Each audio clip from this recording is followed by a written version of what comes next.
I remember the exact moment my world shattered. It wasn't with a scream, it was with silence. The kind of silence that makes your bones ache. I stepped out onto the balcony to check on my daughter, Ava, only to see her tiny pink headphones lying on the concrete floor. But no Ava. My stomach twisted into knots as I raced to the edge, looked over, and saw a crowd forming below. People pointing, gasping, backing away. Then I saw her, crumpled like a broken doll on the pavement. My knees gave out. My baby, my disabled little girl who had fought through so much already, was lying motionless for stories down. I couldn't even scream. I couldn't breathe. Just 5 minutes earlier, she had been playing with her stuffed animals and singing her favorite song from Moana. Just 5 minutes earlier, I had seen her giggle when the wind brushed her hair. Now, it felt like time had stopped, but even in that frozen moment, I knew this wasn't an accident. Someone had been there. Someone had pushed her. I didn't want to believe it, but I saw her, Karen. She stood in the hallway near the door to our balcony, arms folded, a smug look on her face. She didn't rush to help, didn't shout for aid. She didn't even flinch. She just looked down like she was satisfied. This woman, this so-called neighbor, had complained endlessly about Ava's noises. Her wheelchair was too loud. Her voice was too cheerful. Her laugh too frequent. She had even once told me, if you can't control her, maybe she doesn't belong here. I thought she was just a bitter woman with too much time on her hands, but now I realize she was something else entirely. A predator hiding behind a homeowner's badge, a monster living next door, and no one was going to believe me. But I wasn't going to let my daughter's story end there. This was just the beginning. My name is Rachel, and before all of this, before the sirens, the courtroom, and the heartbreak, I was just a mother trying to build a better life for my daughter. Ava was born with cerebral palsy. The doctors told me she might never walk, never speak clearly, never play like other children. But from the moment she entered this world, Ava refused to let her condition define her. She smiled before she was supposed to. She hummed tunes before she could form words. Her wheelchair wasn't a cage, it was her chariot. And every time she zoomed through the hallway, hair bouncing, eyes shining, I saw something that most people missed: unstoppable joy. Being a single mom wasn't easy. Ava's father left when she was just a baby. He said he wasn't built for this kind of life. But I was. Every therapy appointment, every sleepless night, every scraped knee and tangled brace, I was there. We lived in a cramped two-bedroom apartment in a noisy part of town for most of Ava's early years. The sirens never stopped, the walls were paper thin, and the elevator broke down more times than I could count. But Ava made it a home. She painted rainbows on the windows with her breath in winter, she named the roaches that crawled across the floor, and she somehow found magic in a place I only saw as temporary. Then came the letter that changed everything. After years on the waiting list, we were finally approved for a housing unit in a new, modern high-rise condo, managed by an HOA in a quiet, upscale neighborhood with wide sidewalks and wheelchair ramps and an accessible community garden. I cried when I signed the lease. It felt like we were finally being seen, finally being welcomed into a world that had so often looked past us. I told Ava, "This will be our castle in the clouds." And she believed me. So did I. The day we moved in, she rolled around the pristine hallways, spinning in circles, laughing at the echo of her voice bouncing off the marble walls. A few neighbors smiled. One even brought cookies. The building smelled like fresh paint and promise. For the first time in a long time, I felt safe. I let myself exhale. At first, the neighborhood seemed like a dream. Mornings were quiet, filled with the scent of cut grass and birdsong. Ava loved watching the elevator numbers light up. She said it was like magic. "We're flying, Mommy," she'd giggle every time the doors opened. I started to breathe easier. I joined the monthly HOA meetings, thinking it would help me become part of the community. I was hopeful, maybe even naive, but I wanted to believe that people were kind, that they would look at Ava and see what I saw: strength, brilliance, beauty. She loved to sing, off-key, loudly, joyfully. She sang while brushing her teeth, while putting on her braces, while eating her cereal. She had one of those spirits that just couldn't be dimmed.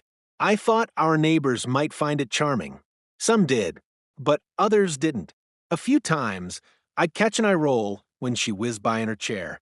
Someone once muttered, "Some kids need to learn indoor voices." I brushed it off. Every neighborhood has a few grumps, right? Still, a seed of unease began to grow. The first HOA letter came 2 weeks after we moved in. Noise complaint, Unit 407. No details, just that vague tone of authority. I laughed it off. Ava was a child. Children made noise. And this was our home. But then came the second letter. Then the third. Then a phone call from the HOA president saying there had been multiple concerns about disturbances. I started to feel eyes on me when I walked down the hall. Conversations stopped when we passed by. I tried to stay positive. I told Ava to keep singing. I told myself we belonged. But deep down, I felt the air shift. Something cold crept into that warm space we'd built. And at the center of it was one neighbor I hadn't quite noticed yet. Her name was Karen, and she didn't like noise. She didn't like wheelchairs, and as I'd come to learn, she didn't like us. Karen first appeared in the form of a compliment. "Your daughter's hair is lovely," she said, with a too-tight smile and eyes that scanned me like I didn't belong there. She was tall, neatly put together, the type of woman who always carried a clipboard and walked like she owned the building. Her nails were sharp, her perfume overpowering, and her tone just slightly too sugary. That first encounter was outside the mailroom. Ava had rolled up to grab a package and accidentally bumped into the corner of a decorative plant.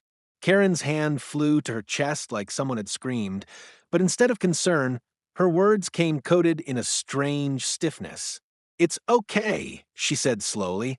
I'm sure she didn't mean to crash into things. Bless her heart. I didn't like the way she said it. There was no warmth, no empathy, just a subtle flick of the eyes and a purse of the lips that told me what she really thought. But I smiled politely and thanked her, trying not to overthink it. That's how it always starts, doesn't it? Not with a bang, but with a whisper disguised as kindness. Over the next few weeks, we crossed paths often. Karen always had something to say. The hallways echo so much, she'd murmur when Ava rolled past. Or, "Oh, I used to work with special kids, so resilient, even if they don't always understand boundaries." She always prefaced her comments with phrases like just being honest or no offense. And somehow, I always left those conversations feeling like I had something to apologize for. One afternoon, Ava was singing in the hallway while we waited for the elevator, her usual off-key medley of Disney songs that made her light up like sunshine. Karen appeared behind us without a sound. "You know," she said, tilting her head, "some of the residents work night shifts and need their sleep during the day. Maybe you could encourage quiet hobbies?" Her smile was brittle, like a crack in porcelain. I was stunned. Was she really suggesting my child couldn't sing in her own building? I forced a smile, pulled Ava close, and said nothing. That night, I couldn't sleep. Her words echoed louder than Ava's voice ever had. Then the letters started. Not from Karen directly, of course, but the HOA began citing anonymous noise complaints. Toys clattering, wheels squeaking, disruptive hallway behavior. I knew who it was. No one else looked at us the way Karen did. Like we were an inconvenience she couldn't wait to get rid of. She never raised her voice, never said anything overtly cruel. But there was venom in her quiet. She once left a note on our door that read, "Some people should consider ground-level units for safety." I found it after taking Ava to the hospital for a twisted strap on her leg brace.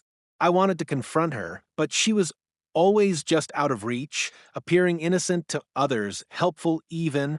She organized community bake sales, ran the HOA board, smiled at old ladies, waved at passing cars. But with us, she was ice. Cold, calculated ice. And it seeped into everything. I started walking Ava to the elevator quicker. I'd shush her when she sang. I felt myself shrinking, apologizing with every movement. That's what Karen did. She didn't just complain. She chipped away at our joy, one sideways comment at a time. And somehow, She made me feel like the problem. That's the thing about people like her. They don't storm in and shout. They slip through the cracks, pretending to help while slowly poisoning the air. At the time, I didn't fully understand the depth of her hatred. I still believed, foolishly, that we could coexist, that she would grow used to Ava's laughter. I didn't realize that some people don't want peace. They want control. And Karen was just getting started. The shift from discomfort to dread wasn't sudden. It came like a slow fog, crawling under the door, settling into the walls, choking the peace out of our new home.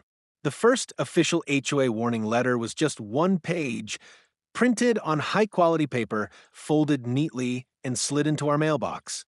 This is a courtesy notice regarding excessive noise complaints from surrounding units. It read, sterile and vague, with phrases like inconsistent with community guidelines and possible fines upon continued disruption. I read it twice, then a third time, stunned. My daughter hadn't hosted a party. She hadn't even had a friend over. All she'd done was hum while coloring and roll her chair across the hallway carpet. It didn't even register to me as noise. But apparently to someone it did. I knew who that someone was. I could feel it in my bones. Karen. Her door was always open just a crack when Ava and I passed by, and I often caught the glint of her eye watching us. She never said anything directly again after the note about ground-level safety, but her silence was loud enough. Still, I tried to rationalize it. Maybe I was overreacting. Maybe it was someone else. Maybe the walls were thinner than we thought. Then the second letter came. This one wasn't as polite. This is your second notice. Continued disturbances may lead to HOA action, including fines or potential hearings. I held the paper in shaking hands and felt like I was being evicted from my own hope.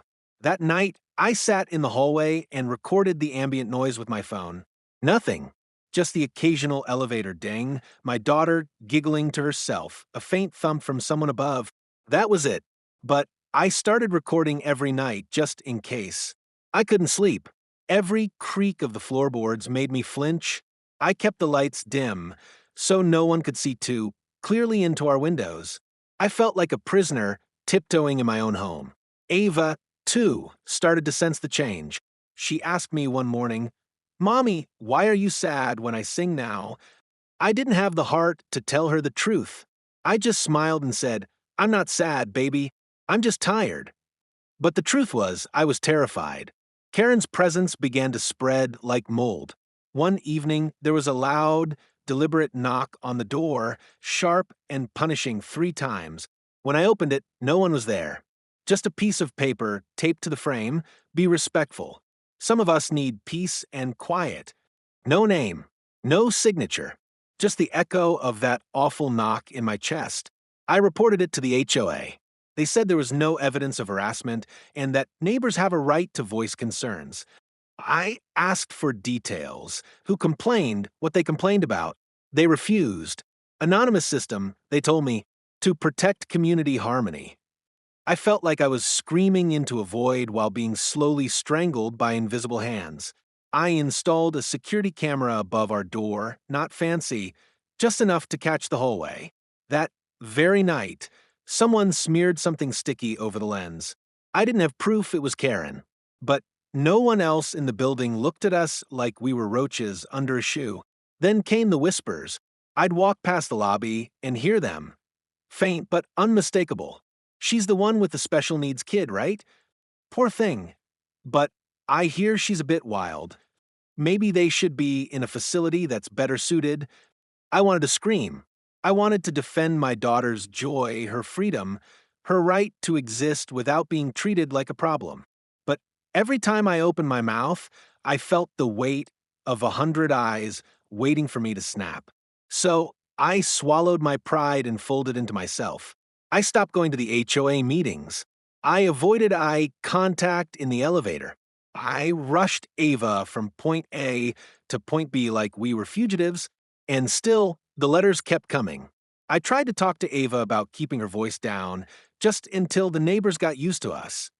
But her face fell. "I'm not allowed to be happy here," she whispered. That broke something in me. I realized this wasn't just about noise. It was about erasure, about someone who saw my daughter's light and wanted to extinguish it. Karen's campaign wasn't loud or obvious. It was quiet warfare. Isolation, invasion, fear. She once stood directly across from me at the mailbox and smiled. "How's Ava?" she asked. I answered, "She's doing well." Her smile tightened. "Good. I hope she stays safe. Kids get into trouble when they don't listen." It sounded innocent, but the venom behind her tone chilled me to the core. I didn't respond. I just walked away, trembling. By now, Ava was asking to stay inside more. She stopped singing as much. She even stopped rolling down the hallway, unless I was right next to her. Her joy had dimmed, and I hated that I had let it happen. I began documenting everything, taking photos of notes, saving voicemails, copying each letter. I knew something was coming, something worse. I could feel it crawling toward us like a shadow stretching longer each day. And even though I tried to prepare, tried to stay ahead of it, I never imagined just how far Karen would go. Not until the moment I heard that scream, and it was already too late. It was a warm Saturday morning, the kind where the sun felt gentler than usual, and the breeze carried the scent of blooming jasmine from the garden downstairs. Ava had been especially happy that day. She had just learned to spin her wheelchair in a perfect circle, and she called it her twirl dance. I had opened the sliding glass doors to our balcony to let the fresh air in while I cleaned up breakfast. She was out there with her stuffed bunny, Captain Hop, making up stories and humming to herself, her voice light and full of sunshine. I remember thinking, this is what peace feels like. The city noise below was a distant murmur, and all I could hear was Ava's humming and the soft rustle of leaves. Then I heard footsteps behind me in the hallway, measured, slow, deliberate. I turned, expecting a knock or maybe a neighbor's voice, but there was nothing, just the creak of floorboards. Something about it sent a chill down my spine. I walked toward the doorway, and that's when I saw her. Karen, standing inside the threshold of our apartment like she had every right to be there. No knocking, no announcement, just there. She was dressed like she always was, pressed blouse, manicured hands, lips curled into that false smile. But her eyes were flat, empty, dead. "I just wanted to make sure everything was okay," she said, stepping closer to the balcony. Heard a lot of noise again. My body tensed. "You need to leave," I said, my voice low but shaking. I moved between her and the balcony, but Ava called out behind me. "Mommy, look, I made Hop a cape." Karen tilted her head, looking over my shoulder at Ava with a strange, unreadable expression. Still so loud, even up here, she muttered. I was about to yell, truly yell, for the first time since we moved in. But before I could speak, she stepped around me. It happened so quickly and yet so slowly, like a nightmare underwater. Karen took 2 casual steps forward, leaned over, and with one hand, one deliberate, horrifying push shoved Ava's chair. The wheels caught the lip of the balcony floor. The sound of metal scraping, Ava's startled gasp, and then nothing. Time stopped. I lunged forward, screaming her name so loud my voice cracked. I saw the flash of pink from her pajamas and the blur of her hair. Her scream split the air. High, sharp, desperate. And then it was cut off by a sickening thud. A silence heavier than death followed. My legs gave way as I crashed to my knees at the railing, looking down, eyes wide, refusing to believe what they saw. For stories below, Ava's tiny body lay crumpled on the concrete courtyard, her bunny beside her, its ears twisted in the wind. There were no words in my mouth, just a scream, raw, animal, endless. I grabbed my phone with shaking hands and dialed 911, shrieking Ava's name into the receiver, gasping that someone had hurt my baby, that she had been pushed, that she was dying.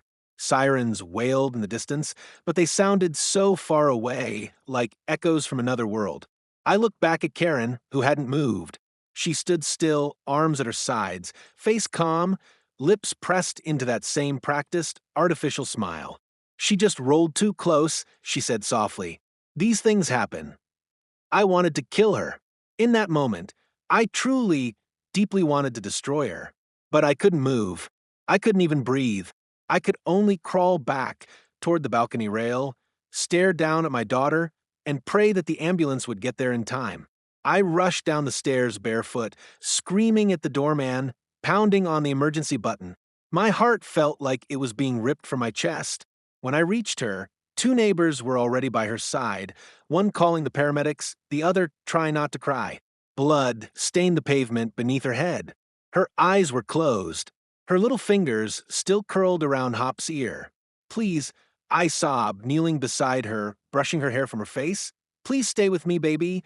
I kissed her forehead over and over, whispered promises I couldn't even comprehend. The ambulance arrived. The EMTs asked me questions I couldn't answer. I could barely speak.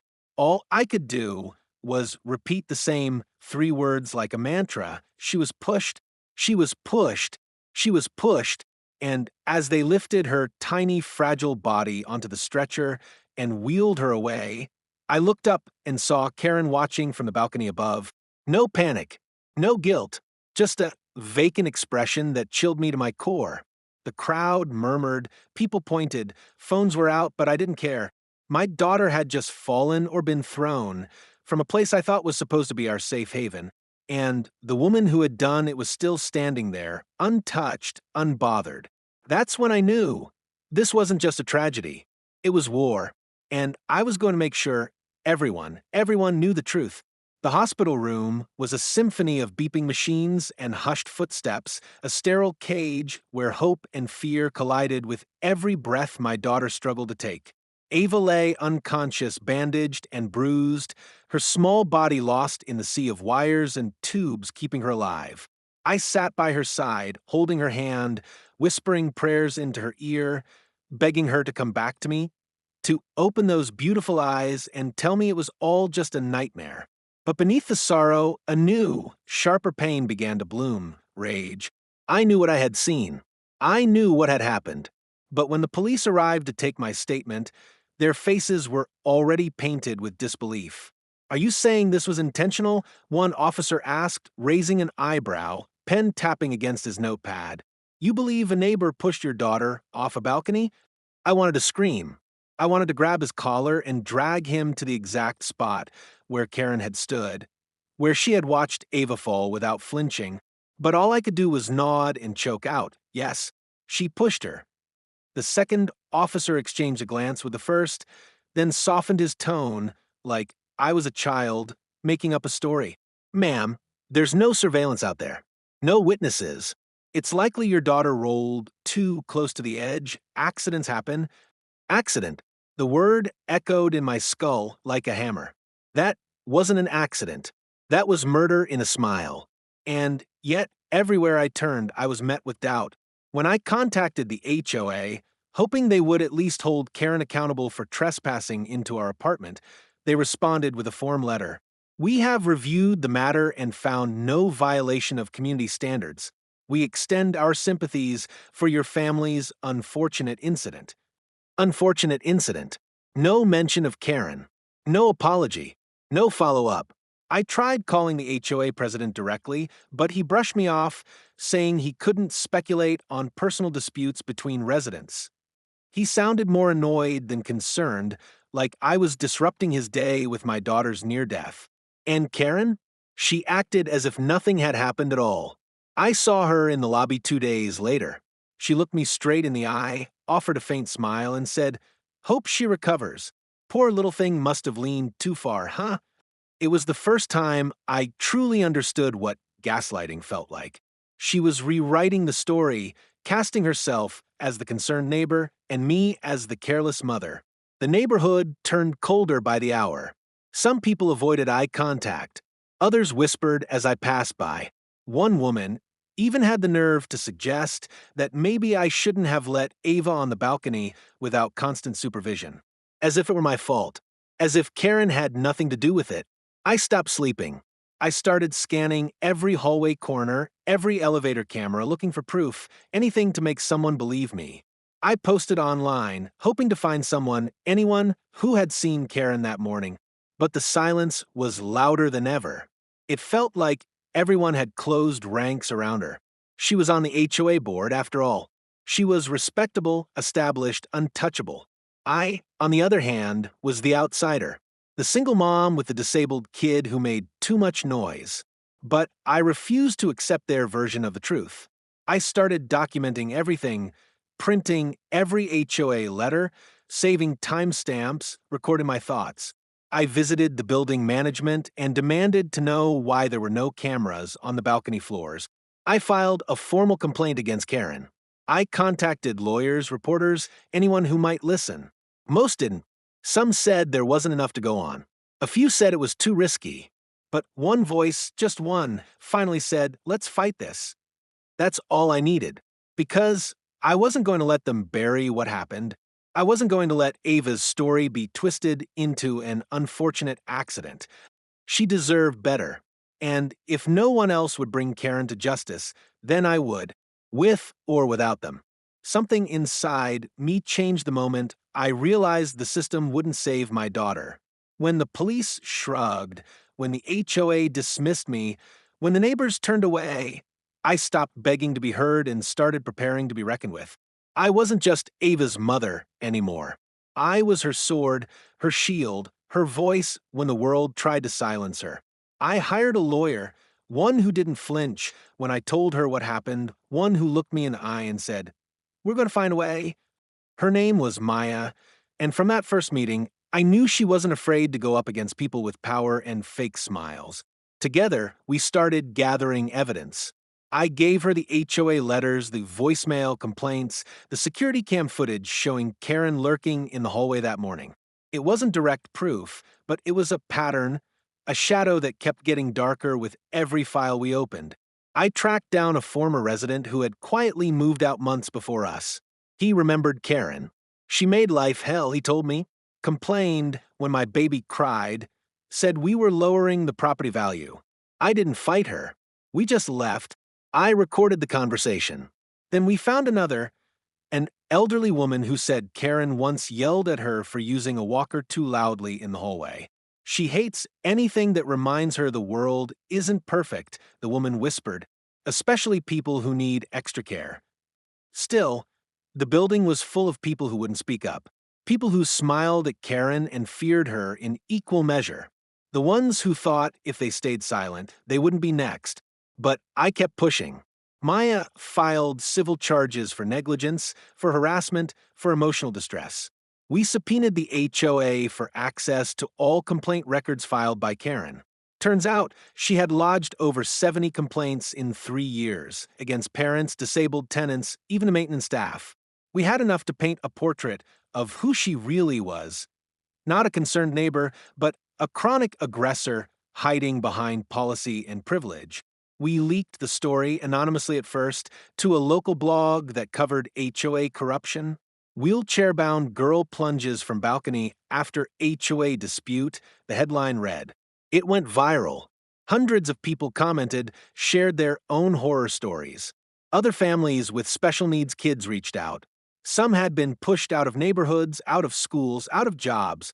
We weren't alone. We were part of something bigger, something rotten and nationwide. That's when the media picked it up. A news van showed up outside the condo. Karen was caught on camera slamming her door shut. I watched it with grim satisfaction. The court date came faster than expected. Karen's lawyer tried to argue there was no proof. That Ava's fall was a tragic accident. That I was a desperate mother looking for someone to blame. But Maya tore their narrative apart piece by piece. She showed the jury Karen's history of complaints. She played audio of her veiled threats. And then she showed the building blueprints. Only our unit had a slight dip near the balcony door, the kind that would catch a wheelchair's front wheels just long enough to need a push. It was subtle, easy to miss, but intentional hands wouldn't miss it. I watched Karen's face as it all unraveled. Her fake calm cracked like porcelain dropped on tile. Her eyes darted, her lips curled, and when Maya asked her on the stand, "Do you often let yourself into other residents' apartments without knocking?" her silence said everything. Karen didn't get jail time. This wasn't a criminal trial. But we won the civil case. The judge awarded damages. The HOA was fined for negligence. Karen was removed from the board. And the building, for the first time in years, started making real changes, installing cameras, revising policy, hosting real sensitivity training. But more importantly, Ava finally came home. She had scars, both on her skin and in her spirit, but she survived. She came back stronger. Quieter, yes, but still singing, still smiling. And I vowed I would never let her be silenced again. The day the judgment was finalized, I didn't cry, not from grief, not from anger, not even from joy. I just sat still in the courtroom, holding Ava's hand in mine, as the judge declared Karen guilty of civil assault and awarded us damages that barely scratched the surface of what she took from us. It wasn't prison time, no handcuffs, no dramatic scene of justice served like in the movies. But it was something. A public statement that what happened wasn't an accident, that my daughter's pain had a name, Karen's name. And for the first time since the fall, I felt like I wasn't screaming into the void. Word spread quickly. The story had already gone viral once, but now it gained new traction. HOA watchdog groups used it as a rallying cry. Disability rights advocates quoted it in their campaigns. Ava became a symbol, not just of survival, but of resistance. And she didn't even know it. She was still recovering, still learning how to trust her world again. But she started singing again, softly at first, then louder. She sang in the car, in the kitchen, even on the new balcony of our new home. Yes, we moved.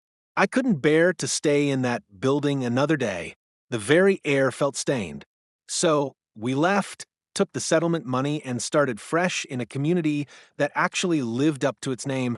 Ava decorated her new room with fairy lights and drawings of clouds. She told me she wanted to fly one day, not fall, but really fly, like a bird. And I told her she already had.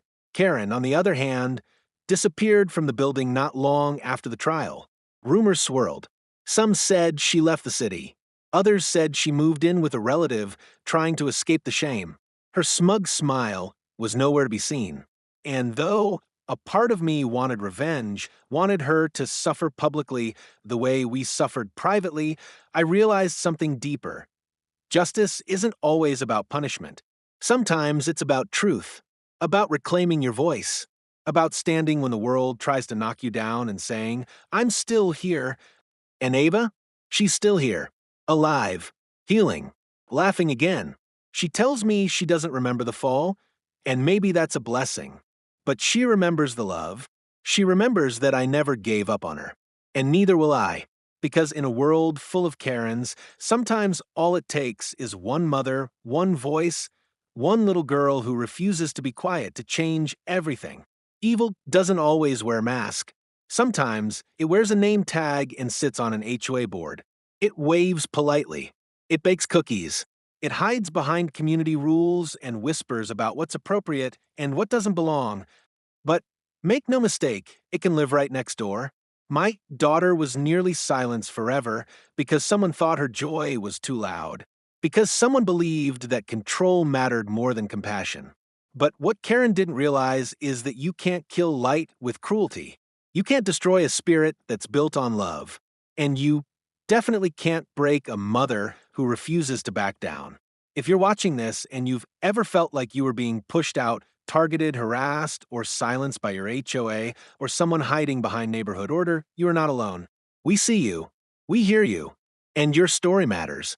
That's why I created the HOA Stories, a channel where voices like mine, like Ava's, and like yours can finally be heard. This isn't just a story about one Karen. It's about a system that lets Karens thrive in silence. But not anymore. Not here. So, if you've been wronged, pushed, ignored, or made to feel small by the very people meant to protect your community, share your story in the comments. Subscribe, follow, and join a growing movement that refuses to be quiet. Let's expose the darkness behind those white picket fences, one story at a time. This is the HOA Stories, and we're just getting started.